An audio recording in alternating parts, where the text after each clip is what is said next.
All right, can everybody see that clearly? Great. Parks, greenways, hiking trails, and tree canopy in urban environments can offer residents an escape from the stressors of city life. However, in the United States, access to green space is not equal. Historically, low-income urban BIPOC communities have significantly shown less access to nature. This trend is true across a concerning number of major cities in the United States. Green space access is not just a matter of spending time in nature, it can have debilitating effects on community health, crime rates, and social cohesion. Therefore, unequal green space access is an environmental injustice. Using an iceberg model, we looked at the roots of this issue. We determined that two underlying structures contributed to this disparity. Firstly, historical and current day housing policies that poorly serve urban neighborhoods, and secondly, a lack of communication and cooperation on green space projects across public and private sectors. Additionally, there are two mental models that drive this disparity: systemic racism and the prioritization of economic growth. These attitudes reverberate through all levels of our society and have deeply impacted urban green space distribution.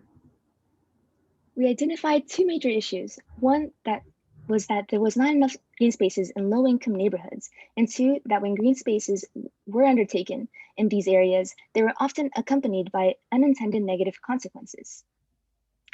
We found two main explanations for inequitable distribution. The first was a pattern of housing policies deeply rooted in racist beliefs.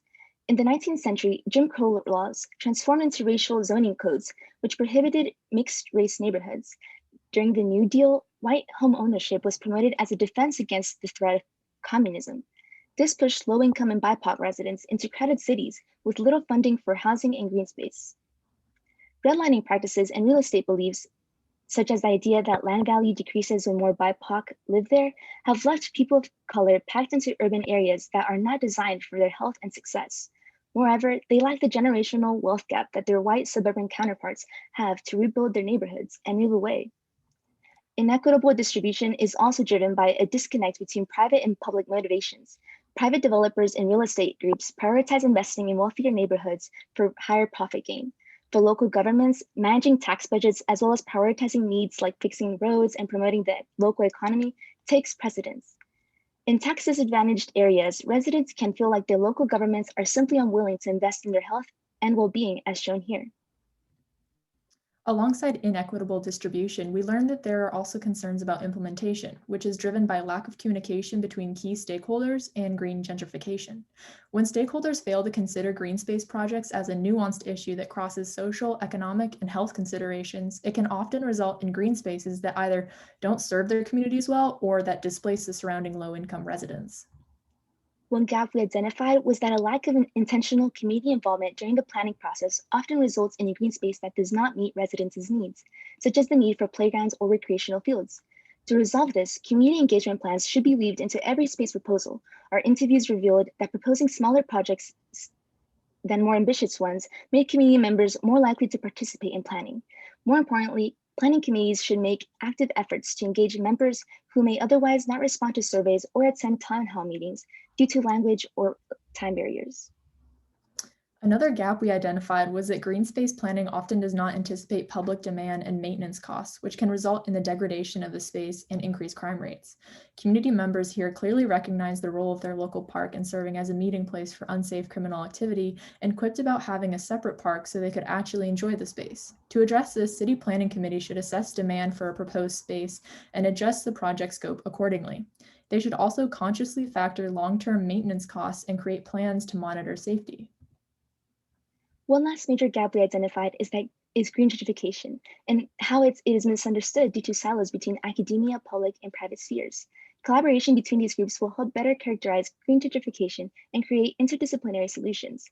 Additionally, anti-displacement groups in particular need to have a special seat at the discussion table. Our research has led to some key insights surrounding this issue of green space distribution inequity. Firstly, intentional and consistent community level engagement is a critical pillar of any successful green space project. This can be a form of recognition in justice, an idea highlighted in our interview with Dr. Nesbitt. There is value in recognizing their experiences in diverse people and ensuring that they have agency and decision making about their living environments. Additionally, without better communication between stakeholders, isolated stakeholder decisions have the potential to do more harm than help. Lastly, we found that there's a great value in having more cross-disciplinary conversations between the environmental, economic, and public health fields. And this is where we'd like to end. Thank you for listening, and we will now take any questions. Excellent. Thank you. This is Chris Hoover. Thank you for the excellent presentation on that. So as it said in the intro, so I'm a partner with Ernst & Young's Financial Services Technology organization. And as that, I spent a lot of my time in New York, though I get to live here in Chapel Hill. One of the areas I had a question on was you mentioned about green gentrification a bit in your project and then also in your written submission, and definitely pointed out that an area requiring a lot more investigation.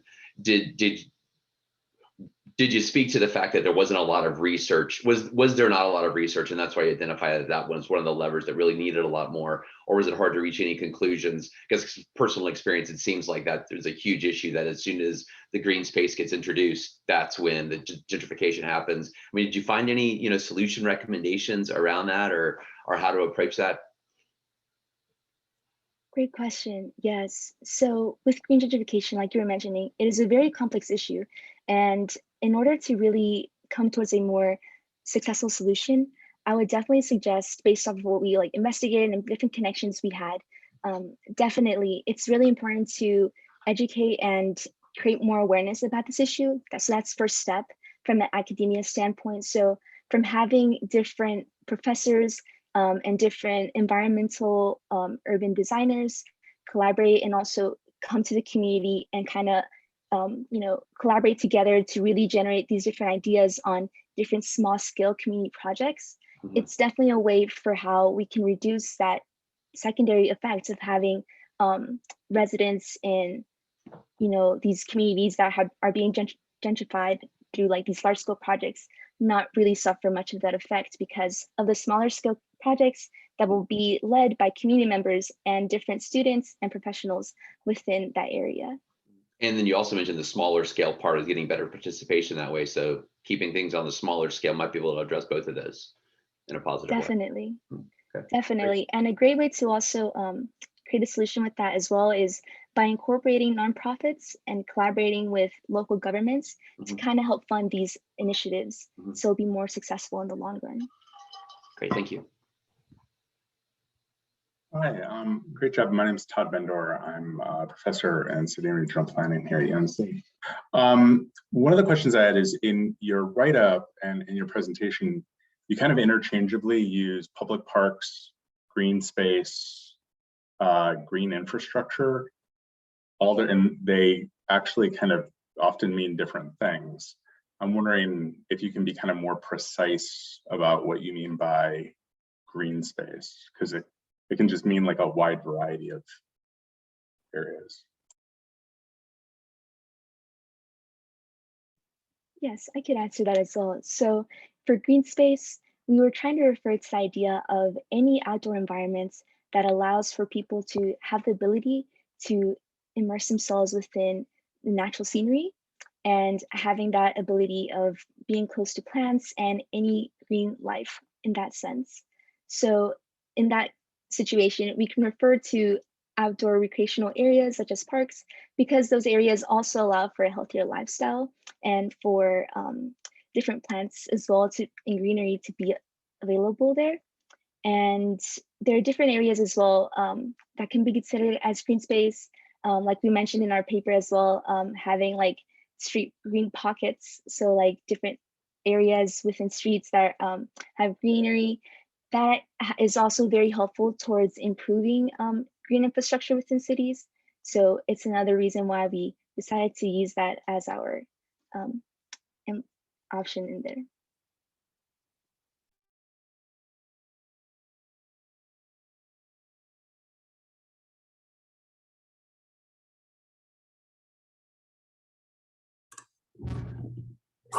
This is Leah. I've been trying to wait till my dog stops barking to jump in with a question.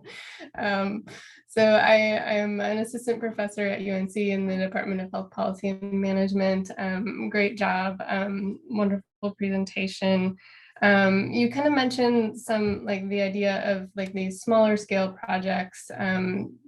Did you in your research come across examples of successful kind of these smaller scale projects? And if so, could you kind of talk more about them and what are sort of the metrics of success of those? I can speak to that. Yes. Go Yeah, ahead, so Ben. in Brooklyn, there was this project called Greening Greenpoint. And what they did there was the community of Greenpoint, they centered their approach around education of residents, and they went to schools and trained like high schoolers, teachers, community residents. And what they did was they planted trees, distributed planting beds, and things along those lines. And that pretty much promoted like long-term maintenance.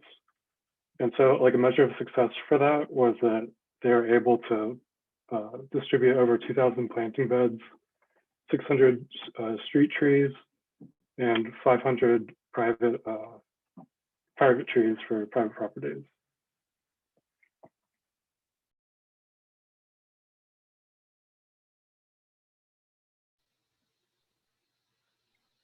Okay, this is Lindsay. I'm a Director of Customer Experience with the Redwoods Group. Thanks for this report. I really enjoyed it. My question revolves around the economic piece of this for cities and towns. So in your research, this partly goes with the green gentrification issue, but what have you found in terms of the economic impact of land values? And are there things are there pieces of urban planning, especially in the educational sector, so like schools that teach urban planning, where they're incorporating some of these green space ideas? Let me answer that first part of your question surrounding economic values. So there is evidence, that implementing these green spaces does increase the land value. And in our conversations with some key stakeholders, specifically Dr. Nesbitt at UBC, we found that it's critical that local government does ensure that there is not any both psychological and physical displacement of those communities where green space projects are implemented. And then if you could maybe reiterate the second part of your question. Yeah, I'm wondering, because as a system, a lot of this comes with, the people currently studying to be urban planners and people who work in local government. So what did you find, or did you find anything of these types of policy issues and decisions coming out of those types of schools and programs? Yeah, I could speak to this one.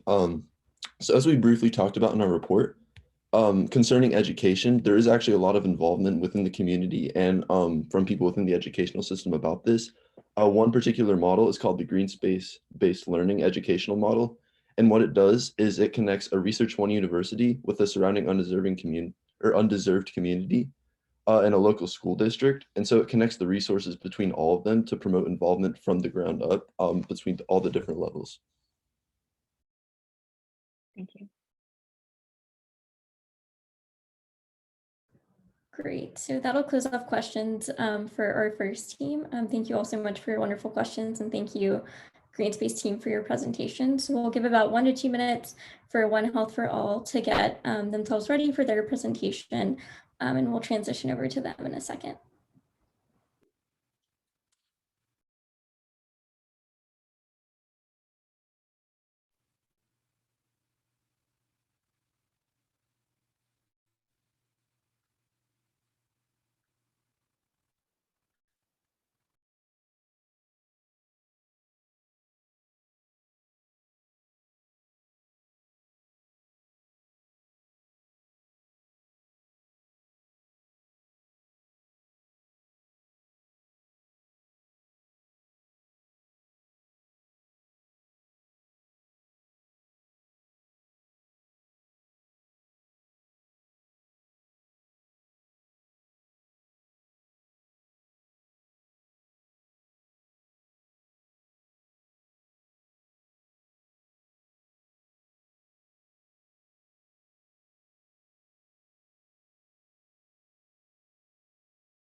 Okay, we can go ahead, and if the wet markets team could share their screen.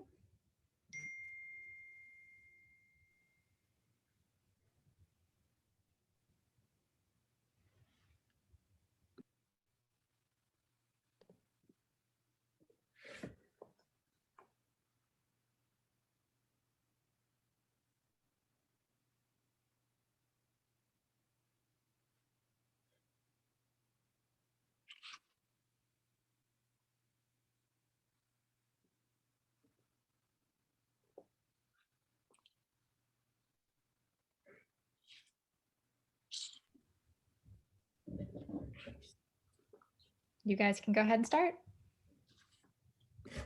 Our report focused on wet markets and their role in emerging infectious diseases. Many of the viruses that make us sick originate in animals. Some of the viruses that cause the flu come from birds and pigs, and evidence suggests that the 2019 coronavirus was transmitted from a bat to a pangolin before infecting a human. For a virus to spill over between species, viable hosts must be in close proximity. Wet markets serve as hubs where humans and animals are in close proximity, but are also crucial for food supply in many countries. Although wet markets are found globally, this report focuses on the Southeast Asian region as unique epicenters for transmission of viral pathogens. The social and cultural significance of wet markets in many Southeast Asian cultures makes them an integral aspect of everyday life.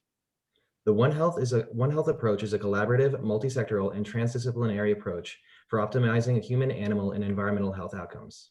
This approach allowed us to holistically evaluate the processes among humans, animals, and their shared environment that influence emerging infectious diseases in wet markets. We further evaluated how policy affects those processes to influence health for all. Our full systems map illustrates the processes occurring among human populations in yellow, animal populations in orange, and the environment in green that ultimately influence the risk of emerging novel pathogens in wet markets, which is shown in the large gray box in the center. Our map further illustrates how policy and regulation in blue can influence various processes in our system. Gray arrows show positive interactions and dotted red arrows indicate negative interactions. Focusing on wet markets within the full system, we see how unique cross-species interactions between humans, domestic animals, and wildlife influence risk for pathogen spillover events. Specifically, animals in these markets are likely to have experienced stressors prior to arriving in the market, making them more likely to shed pathogens that they carry. Furthermore, people at these markets may be exposed to diverse animal species, which provides opportunities for cross-species transmission. Human-driven land use changes may also influence pathogen spillover. Demand for commodities like palm oil and beef results in habitat destruction and fragmentation, which erodes natural ecosystem barriers between human and natural landscapes. As a result, wild animals become displaced, often leading to interactions with humans and domestic animals and providing more opportunities for pathogen spillover. Human behavior and economic demand are the underlying drivers of spillover risk in the environmental and animal sectors, as shown in this iceberg model. At the individual patterns level, sellers rely on a base of loyal customers who prefer fresh foods at wet markets. At the structural level, wet markets support food security and the local economy, which reinforces wet market demand. At the mental models level, underlying psychosocial theories such as social cognitive theory impact both consumer and seller behaviors. Standardizing policies, laws, and regulations is tempting, but it's ineffective in addressing diverse local needs. Ultimately, regulation has the biggest impact on daily operations of wet markets. Although formed at the national and subnational levels, regulations can be designed to effectively address local heterogeneities.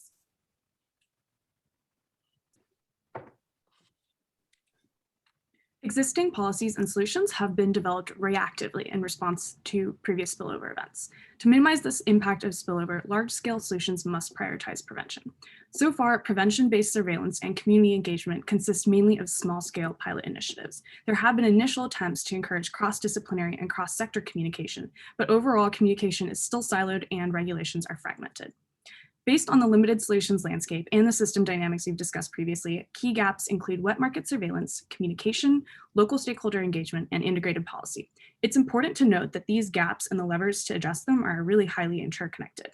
So for example, to build surveillance systems at wet markets, countries need to establish integrated policies that initiate funding support, build One Health-minded workforces, and facilitate communication between different sectors.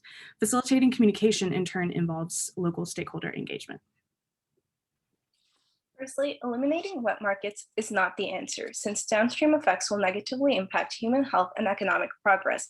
Spillover can occur at any point along the food supply chain, not just at wet markets. Wet markets provide a unique intersection between animal, environmental, and human sectors and should be leveraged to implement surveillance interventions. Second, the One Health approach allowed us to deliberately consider the whole system by identifying silos in human, animal, and environmental sectors. These silos highlight the need for expanded and integrated systems to improve the existing solutions landscape. Lastly, most existing efforts focus on response rather than prevention. The resulting disjointed communication further exacerbates challenges in coordinating successful and immediate responses. A One Health approach for multi-sectoral solutions will provide efficient guidelines for international, national, and local levels to streamline communication and response and emphasize prevention. Thank you for your time. We're happy to take questions.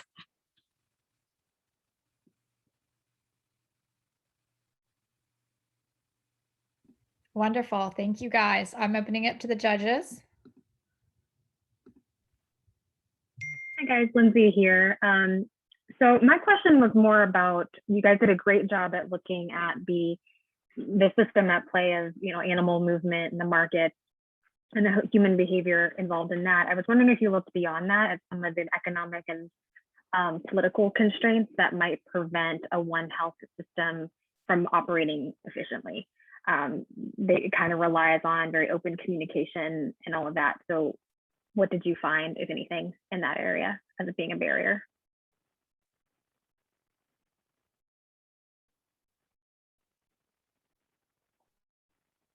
I can take this one.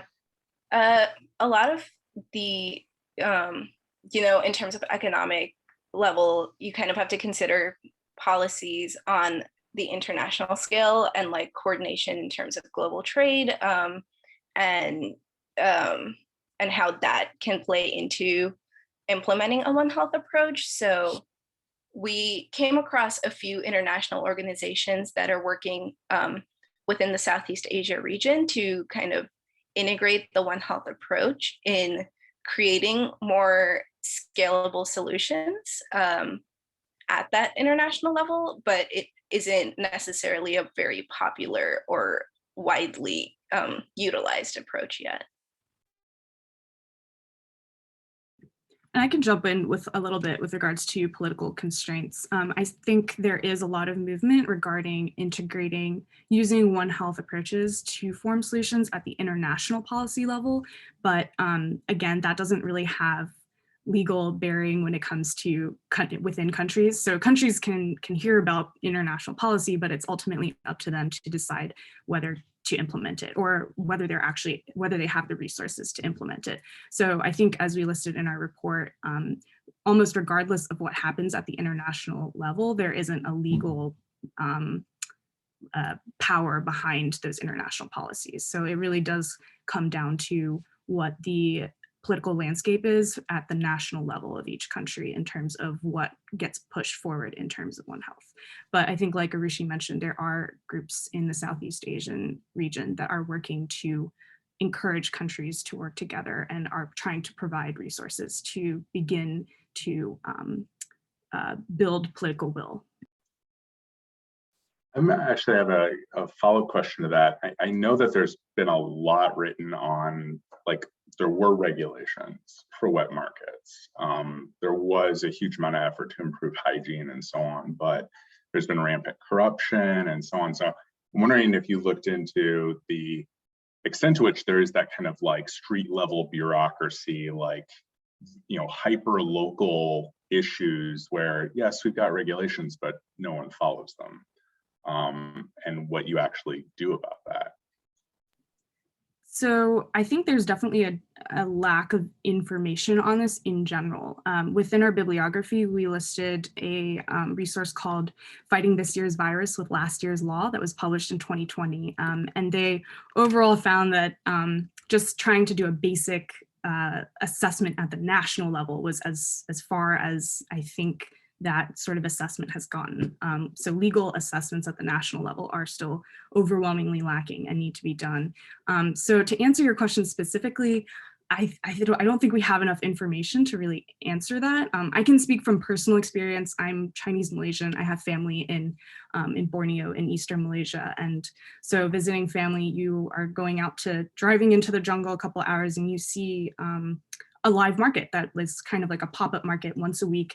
And there might be a bathroom, but there are no sinks. The best, if you get lucky, there's like a faucet with a pail underneath it that has a pail of water and a dipper. So I think there's a lot of work to be done in that area. And that's probably one of the biggest challenges that we're facing. I'd like to add to that as well. So you do address a really important gap here. And I do want to bring us back to our presentation where we did address that there are national and international policies and regulations that have been proposed, but there is that critical juncture between translating that to the local level. And that's why we identified one of those key gaps as being local stakeholder engagement. So we focused on Southeast Asia, but that is, of course, still quite broad. So even within Malaysia, even within China, there's a lot of heterogeneity when you explore within more local markets. So there is a gap and a need for investing in infrastructure, for engaging local stakeholders, learning from local stakeholders, and identifying tailored interventions for each scenario. And right now, there likely is not enough sufficient infrastructure to engage those local stakeholders in a meaningful way. Thanks, Annie. I think you may have answered part of my first question, which was on scope. I know in your presentation, you had mentioned, SARS-2, and we talked about Wuhan in there. Were you including that in the scope? Because my brain doesn't go to include China with inclusive of Southeast Asia typically. But when you within your not study area, but within the scope of what you were thinking about within terms of East Asia, were you including China in that scope for your wet market focus? We were including yes, we were including that, especially considering how the current pandemic is linked to Wuhan, and the prior SARS pandemic was also linked to Southern China. Right. Okay, that was part of, that's what I was wondering, because I was reading Southeast Asia throughout, and to me, maybe it's just a geographic thing. I was thinking, definitely much more East Asia in general. Okay, thank you for that. I guess my follow-up question was around it as we talked about surveillance being one of the solution areas, and then that whole larger upstream area around, you're talking about the environmental stressors, either on the animals, which I don't know if that was in transport or in environmental degradation. Obviously, then you open a whole new, can of worms around, well, how do we address that in the different economic areas? Did you give any thoughts to, like small scale solutions, or what are small scale solutions that have been explored to reduce some of those stressors, or what would it look like reducing stressors on the animals? Because it seems like for a live animal, it's always going to be a stressor if you're caught, thrown in a cage or whatnot, and brought to a market. So what would a solution potential look like from an upstream perspective to reducing the stress, or is surveillance really the only primary option around that? I think I can jump on this question. So there are like conventional solutions that can be upstream, which would be like culling and vaccination and chemical control of animals. And then there are more ecological interventions, which can like target pathogen movement through species at different interfaces. So it could be through managing population size or prevalence in reservoir hosts, targeting vector abundance, or changing like reservoir distribution and density in an environment. So those are the things that environmentalists are probably looking out for in terms of an upstream ecological intervention. I know maybe Elle could jump on this as well, that there was Kenya as a country that actually manages has a really good ecological interventions for managing in a kind of a One Health approach of managing spillover events. But that in Southeast Asia, we were not able to find a lot of upstream interventions that have been successful and use the One Health kind of approach. I'd like to add that there are multiple components to upstream management. So upstream management of environmental change and wildlife populations is certainly a very important component, and it involves stewardship and appropriate welfare considerations whenever wild animals are managed. But there's also the component of domestic animals too, because they are important drivers as well in these spillover dynamics. And a lot of it is managing potential contact between wild animals and domestic animals. So if you engage with local stakeholders and identify that this wildlife trade network or this economy is very crucial to a specific community, and that eliminating it completely might be very detrimental. There are ways to promote more better stewardship and management between the two animals, limit interactions between your wild and domestic species, limit that contact, limit potential spillover. And a specific example of that, I believe after the SARS outbreak in Hong Kong, they implemented new regulations at wet markets where they no longer allowed vendors to keep live animals overnight on site at the wet markets.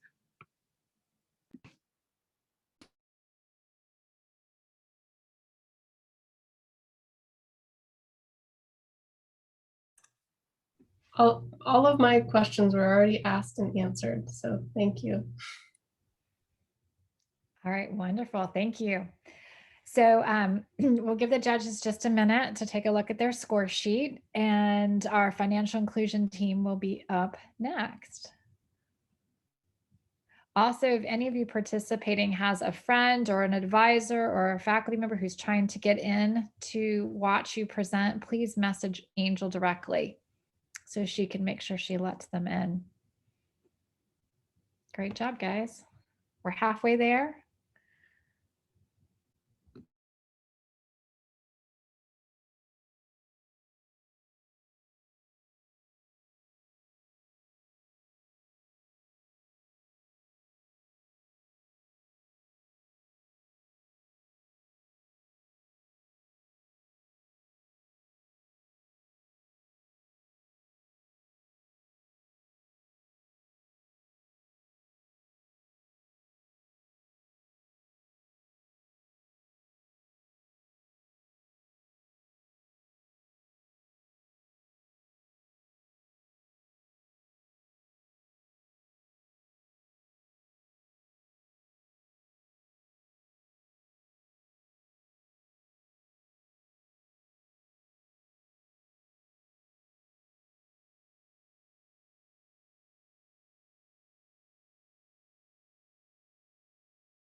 Okay, financial inclusion team, I'm going to have you go ahead and start sharing your screen.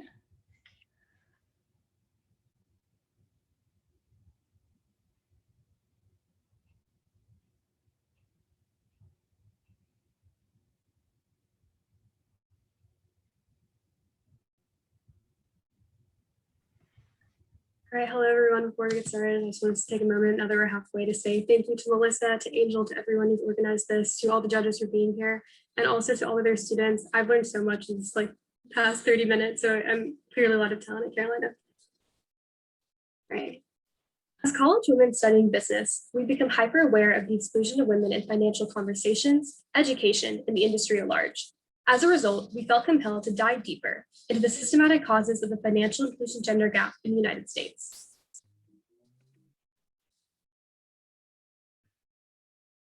Despite increasing attention for gender equity issues, these statistics demonstrate the severity of the effects of women being financially excluded. The sentiment is best reflected by the quote, "Women and girls don't earn less, learn less, own less, and wield less economic power than their brothers and husbands." We've identified 3 primary contributors to the financial inclusion gender gap. They are as follows. Number 1, the gender wealth gap. Number 2, gender discrepancies in financial knowledge and literacy. And number 3, low female access to financial institutions. We have created a visual systems map which pinpoints the individual, environmental, and disparity factors that perpetuate each of the 3 aforementioned contributors. For example, gender and marriage norms leave women traditionally responsible for childcare and household tasks. This forces mothers to work part-time, but many wealth-building policies require full-time employment. This exhibits a self-perpetuating cycle of female exclusion from wealth-building policies that ultimately furthers the wealth gap. The iceberg model helps to present the underlying patterns, structures, and mental models that contribute to the overarching financial inclusion issue. To dissect just one of the sequences of this model, let's examine the statistically significant financial literacy gender gap. This pattern is upheld by the US media, tech, and entertainment infrastructures, which women engage less with. Mental models contributing to this low engagement are feelings of stress and anxiety surrounding financial responsibility and low financial confidence. This visual stakeholder map represents all of the people, institutions, and systems necessary to tackle the financial inclusion gender gap. Let's focus on how financial institutions exclude women from their target market. In our research, we learned that financial institutions lack the gender aggregated data that would support female inclusion. The issue is complex, and there are more stakeholders involved than just female clients and banks. So, when pushing for policy changes, it is critical to examine where these institutions have stake and which players must be involved in developing an appropriate solution. Research proves that when women are included, financially healthy behavior, investments in child and healthcare, and company profitability all increase. This should incentivize large-scale solutions, but the issue is underserved, and that is an issue within itself. Through our application of systems thinking and our analysis of current efforts to close the financial inclusion gender gap, we decided that the government, institutions, and society must work in tandem as levers of change. One policy or one reconstructed gender norm alone is not enough to appropriately address the intricate challenge at hand. Government efforts should be focused on gender inclusive laws. Institutions should include women in their target market.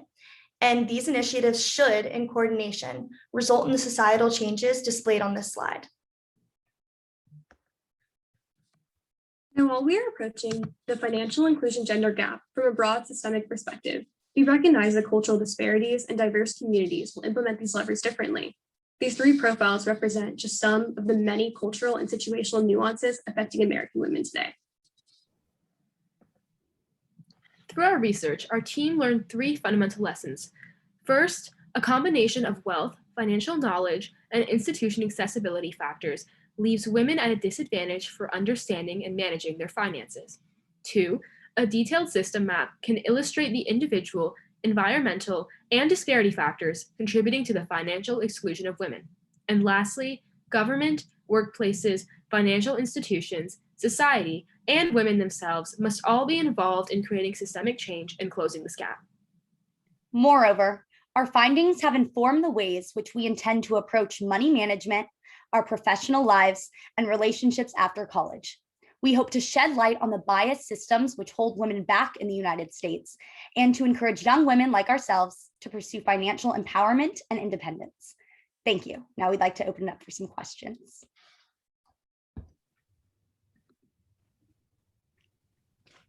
Hi there, that was really great. This is Lumbee.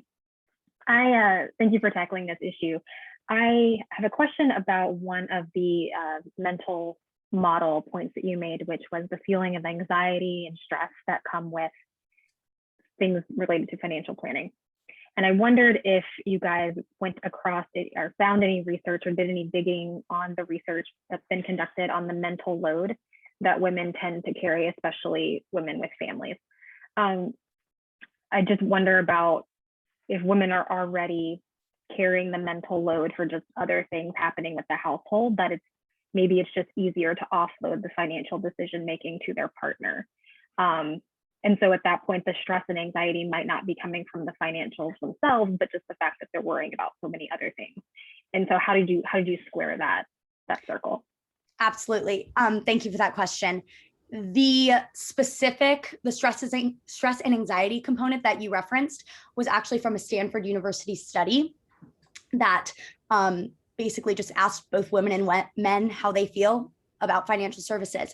And I agree, and our research supports the idea that it's kind of just another part of the workload. And so maybe it's not that women specifically shy away from financial activity or are uncomfortable with financial behavior, but more that they're already taking on the majority of childcare and other household responsibilities. And so that's why we think that the systems thinking approach was so appropriate for our issue, because a lot of the policy, governmental, institutional changes pushing paid paternity leave and other incentives for men taking on larger roles and families will in turn allow for women to be able to kind of carry a little bit of that financial load. But yes, the Stanford University study is where we found that women report feeling more feelings of stress and anxiety, but there was alternate and external data and research that supported the idea that maybe that's just because they're taking on more of the other responsibilities, which is basically propagated by gender socialization and marriage norms. Just to add on to that, I think that this idea really relates to one of our core research areas, which is gender socialization. The thing is, like, yes, it's basically that financial knowledge and financial getting involved in that space is always a back burner for women, because just from birth and from childhood, they're taught that this is if to divide marriage norms by heterosexual tendencies to be men are doing finances, they're taking care of anything that's money related, anything work related, and women are out in the home taking care of the children and doing that, and it seeps its way into education as well, which is something that we learned in our research, is women are not being targeted for educational research surrounding financial knowledge and financial services. Thank you. This is Chris. Our financial institutions can be considered nothing but capitalistic, or they're very good at being capitalistic. So $15 billion is a significant market to be untapped. What was some of the key levers you saw that led to that? Because obviously I would say whether you're Morgan Stanley or Bank of America, whoever, when you see that model, you want to get there, and I'm sure they've got that information or are trying to get there. So what are the largest barriers that you've been seeing, just even from their perspective, on tapping into that potential market from their point of view? Thank you. Mainly the thing that I found and that we found in our research, and this was from multiple different sources, was that just a lack of data and really a lack of pressure to start finding data that is gender aggregated that would specifically support female inclusion in a target market. It's not there. And that's why we specifically picked financial inclusion and zeroed in on that financial institution low accessibility, because it's underserved and under-researched. And so we do believe, based on our research, and we included this on our recommended solutions, that if there was more gender aggregated data, the profitability of including women in their target market, or focusing on more innovative product bundling strategies, pushing digitalization for women, things that are proven to include women and attract women more, those would become priorities for financial institutions if that data was collected and analyzed properly.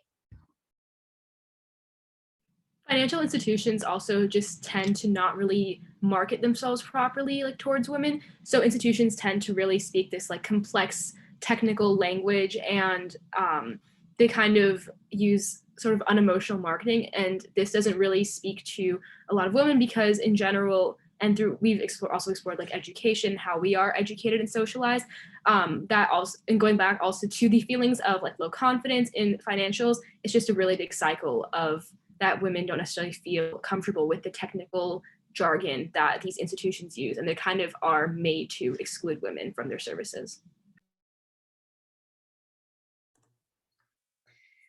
Hi, this is Leah. Thank you for this presentation. Great, and thank you for tackling this topic. It seems that gender norms are really just this major mental model that are so ingrained about what women should not be doing versus men.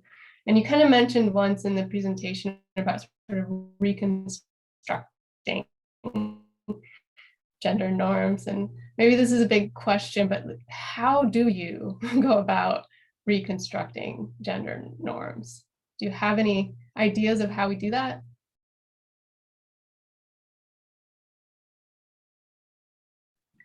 I can start, and then someone can add on to what I have to say.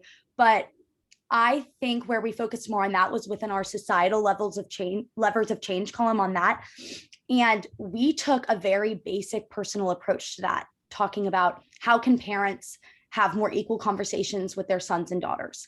How can conversations about investing include more women? Why are women not in those conversations? How can we normalize men taking on larger roles in child and healthcare? But because that we can't really measure that, those aren't the most measurable, tangible concepts to grasp, we believe that the policy and institutional recommendations that we presented will in turn affect gender norms, along with the combination of more equitable conversations and more attention and more awareness for the issue. Yeah, I was just gonna add, I think that the scale of this issue is not very much understood by the general public, or like even in conversation with my friends explaining my project, they're like, wow, I didn't realize how severe that was. And I think in bringing more awareness to this topic, then I think that will encourage people to talk to their children, talk to more women, include more women.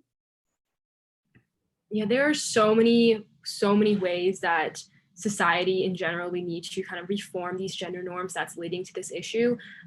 So one of them is also like the media. Women tend to not really have like financial role models portrayed in the media. A lot of media that's catered towards women don't really mention financials compared to media that's targeted towards men. So if we also can fix that, I know media is just becoming such a big part of everyone's lives, especially as the generations go on, social media, television, everything. So if that is also another change we can make, that could also be like a huge, significant change. I think it's also important to realize like how difficult it is to affect change. It's not going to be any sort of instant thing. And that's why the issue is so urgent, because nothing can really happen until we start talking about it. Adding on to Asia's point, I think one of the reasons that we all picked this topic is all four of us. I mean, we have other majors as well, but we are all in a business space and a finance space. We feel it every day of like being left out of those conversations or not feeling confident enough to speak up in class. And I think what Aisha was saying about financial role models through media, but also through the workplace, like women cannot, like one of the major barriers of wealth and gender social systems in general is like women don't have role models. Like people tend to choose role models, or people tend to choose mentees that remind them of themselves. So like if you're a man, like you're going to choose a man as your mentee because you're seeing those commonalities. You see yourself in that spot, like 10 years ago. But if you're a woman and you're a woman of color, or you have any of these other kind of maybe other areas of minority, you're not going to get the representation. You're not going to be pushed up to be able to be the person who's making those changes. So like we are trying to have these conversations so that maybe people who have the power in financial institutions or in government or whatever, see us, hear us, and would want to help mitigate this problem. Thank you, team. All right, judges, we'll give you a minute to make your notes on the scorecard. And our last presenting team, Rising Waters, you can go ahead and get ready. Just a minute. We'll have you screen share.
Okay, Rising Waters, we'll go ahead and have you start to screen share.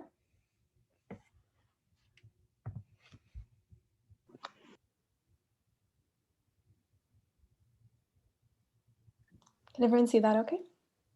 Yes, you're good. Go ahead. Thank you. Awesome.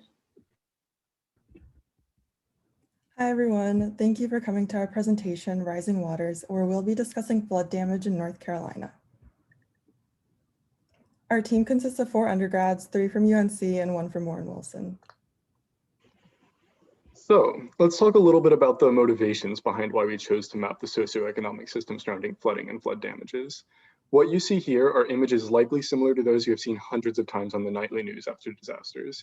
However, what you often don't see is the struggle that people go through for years after the disaster itself. Residents have to cope with a multitude of simultaneous losses: property, schooling, safety, and even the lives of those around them. but media reports prioritize individualizing these issues as random and interpersonal, not systemic. For my family that lives in Lumberton, this means spending every day of the last 4 years coping with the results of Hurricane Matthew without any real support from a system that is built to profit off of rather than mitigate the damages caused by flooding. Even today, the house that has been in my family for generations is still unlivable as a result of Matthew.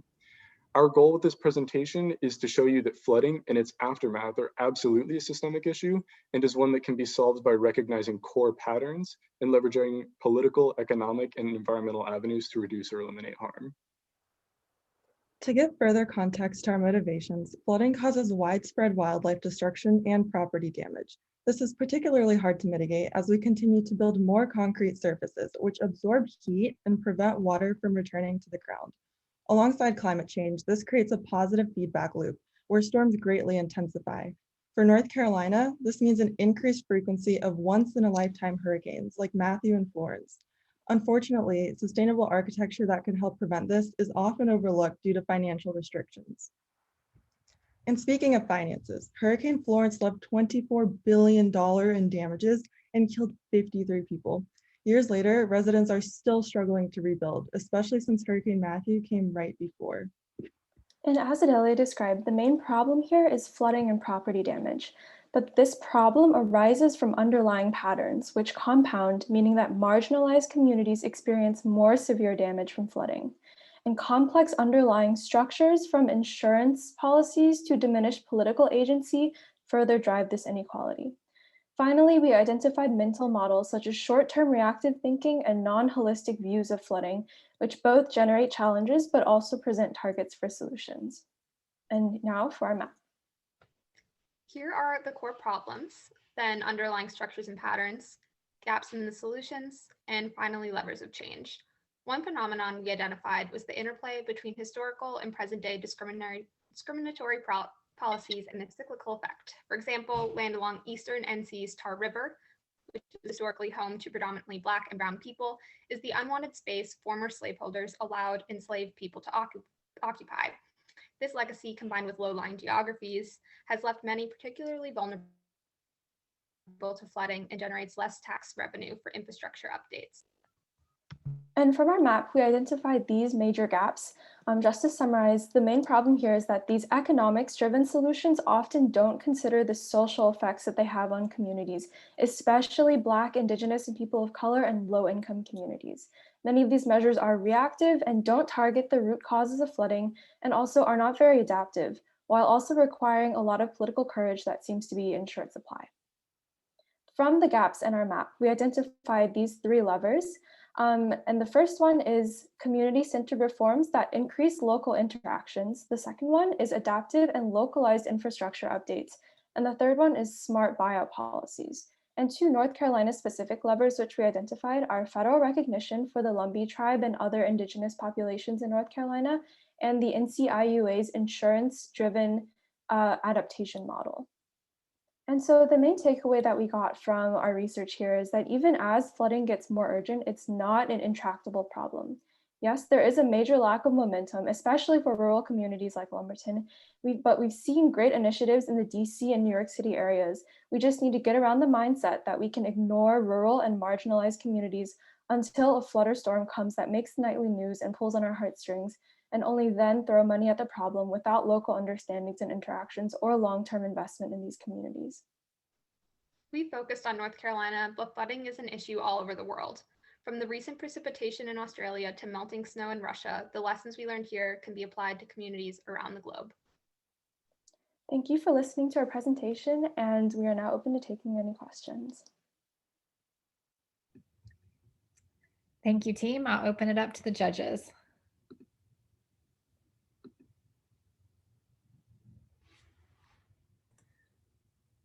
Hi, this is Leah. Great presentation, really interesting topic.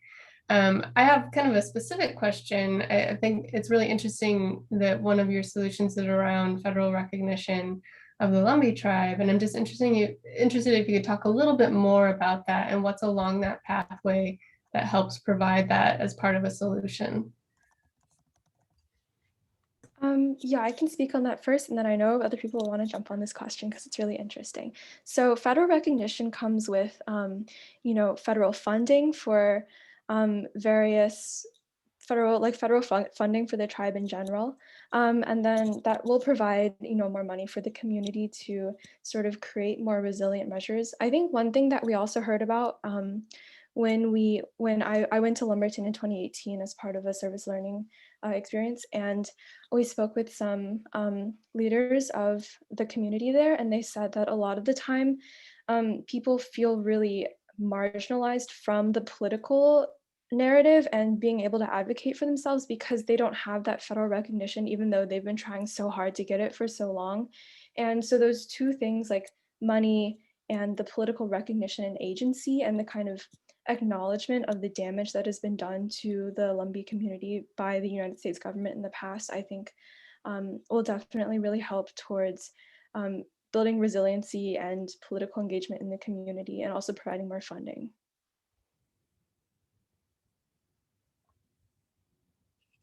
I don't know if anyone wants to add on, but.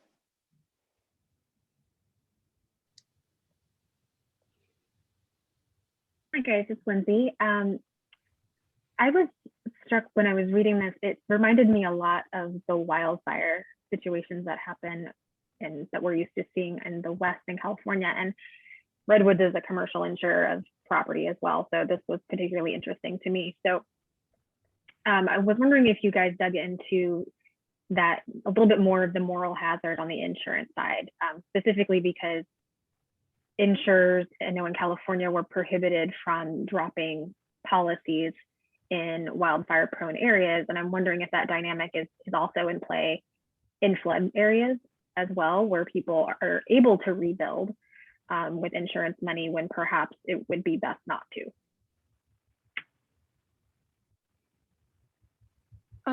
Yeah, I can take that. Sorry, I know I'm talking a lot, but I did a lot of the research in this area for our project. So the way the flood insurance system works is it's currently mostly provided by the federal government and subsidized by the federal government as well.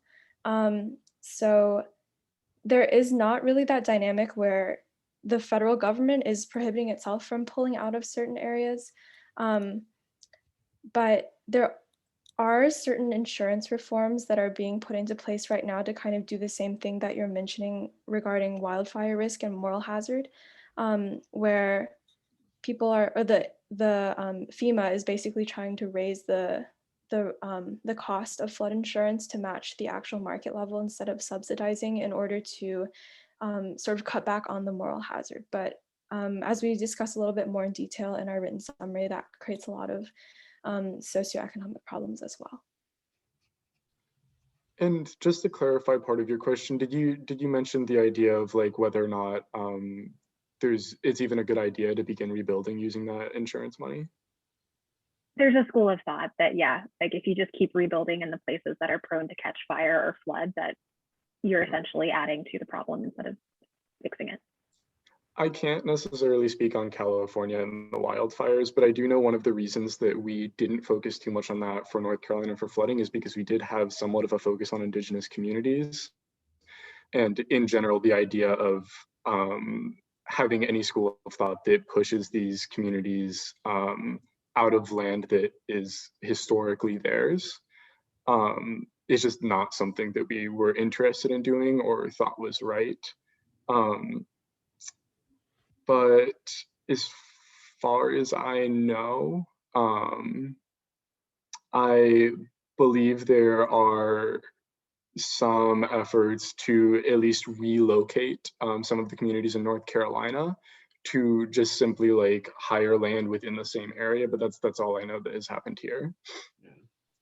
And maybe that's my follow-up question. I wanted to touch on Princeville a little bit. I think you mentioned that in your written presentation, just about that, all of those different dynamics between historical social injustice and inequity versus now that idea of, do we buy out the whole town and relocate? And as if you double click a little bit into some of those different perspectives, you mentioned, Austin, that you didn't really see the idea of mass buyouts as an interest area for various reasons. I think a lot of it in your written presentation tied back to some of the the historical biases that led to buying out of whole neighborhoods for other infrastructure projects.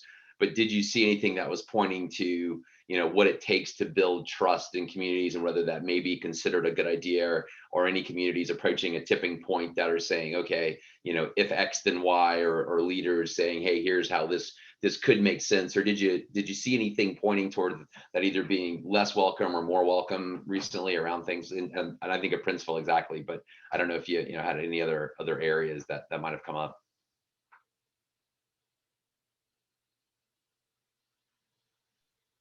I'm trying to make sure that I understand your question, right? I'm not sure if one of my group members understood it better. Yeah, well, I just, it's really more about is the idea of an entire town buyout in areas that were built based on social injustice. You mentioned, up on the Tar River, the freed slaves were basically given that land because it's what people said, fine, we don't want it, you can have it. And it just led to massive histories of flooding. And Princeville is kind of facing the same thing. So just some of the trust factors, in addition to the displacement factors, or are you seeing any, what would it take, or are there more interest in any of those communities that have been disadvantaged over time to say, hey, you know what, this might make sense, or what would it take for it to make sense, or as a solution lever to consider an entire relocation, for example, of Princeville that was more driven by the town rather than something that was done to them rather than with them?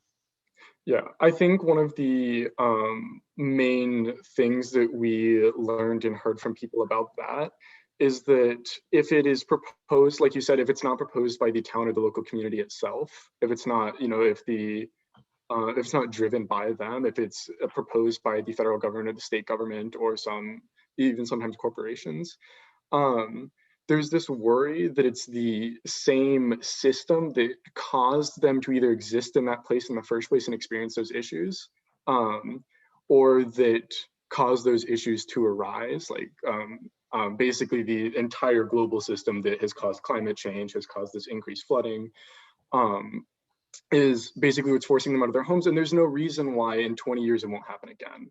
However, if it's something that is brought from within the community and has its own like community-based reasons, that's when it begins to make sense. I'm not sure if that basically just repeated your question back at you as an answer, but I hope that was helpful. We've also seen communities in Louisiana and up near like Long Island that have been pushed out basically just because the flooding has gotten so serious that it's just not viable for them to live there anymore. So there's a few communities in North Carolina that are reaching that point, but we didn't find any specifically in the course of our research, though I think some coastal communities and riverine communities will be experiencing that shortly. Bear Bluff is an example of that. We actually are doing the main study for the General Assembly of buyouts in North Carolina. I can talk to you more about that. I'm actually, last question, I guess, if we're running out of time, is buyouts are voluntary by law.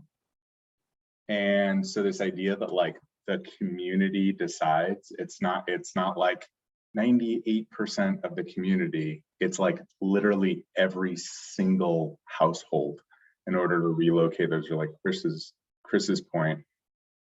What do you think about that? I mean, the idea that you'd have to have a 100% acceptance rate to actually relocate a place like that. I don't know if this is really, maybe my groupmates also have more of an answer. Hopefully we don't run out of time, but one of the things that strikes me about that idea of 100% voluntary, having to get like 100% agreement to get that buyout because it's each individual's decision, there is like a certain level of societal pressure if other people choose that, or if there are incentives put out by the state. So it's not necessarily an entirely voluntary decision, and that was something that we considered and thought about when we were discussing buyouts. But I know that's not a complete answer to the question if anyone else wants to say anything. Yeah, I can tag on and just say that, in a lot of communities, there's also a lot of respect for people who aren't necessarily in like political roles, but are perhaps seen as like elders or leaders of the community. And I think especially in rural communities, that's definitely a point of leverage, like working with these local leaders to sort of guide communities wholesale, especially if you have people on the ground working to educate people about how this is going to change the landscape of your lives and your finances for the next 50 years if you don't decide to move. Right, and to kind of finish it off, that's why I just want to emphasize that the preventative measures are seemingly much more financially cost effective than the mitigation efforts, because if we solve that on a broader systemic climate change level, we can avoid such conflicting situations to begin with. Wonderful.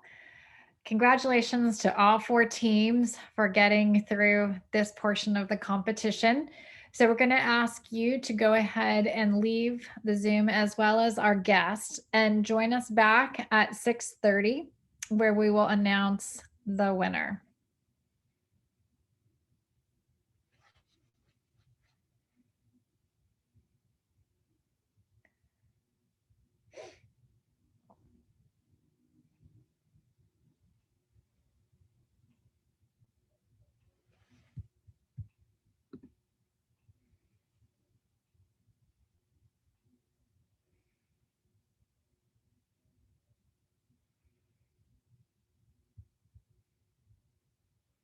Okay.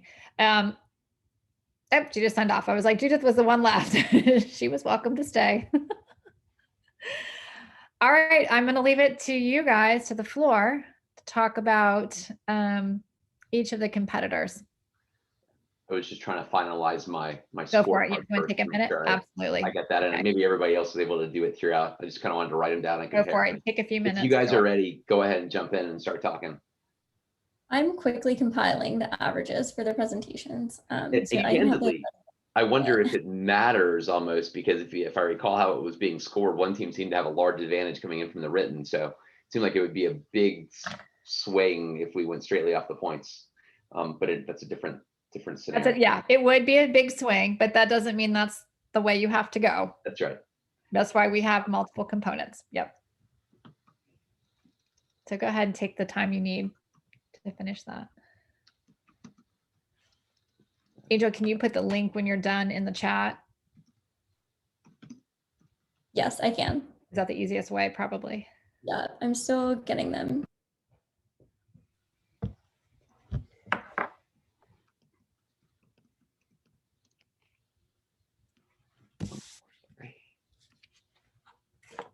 Oh, and you can also stop the recording, Angel.